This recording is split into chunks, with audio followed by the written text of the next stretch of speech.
In this video, I'm gonna be showing you the official method to delete your Threads account without deleting your Instagram.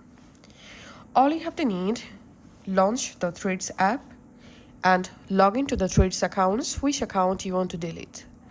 Tap on your profile photo at the bottom right. From your profile, tap on this menu at the top right. In here, tap on account, tap on deactivate or delete profile, and we can see deactivating your profile is temporary and deleting your profile is permanent. So we are going to delete our account.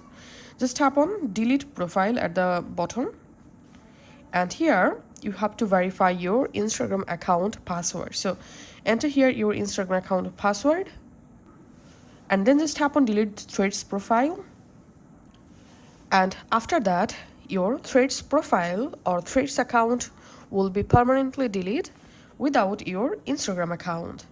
Thanks for watching.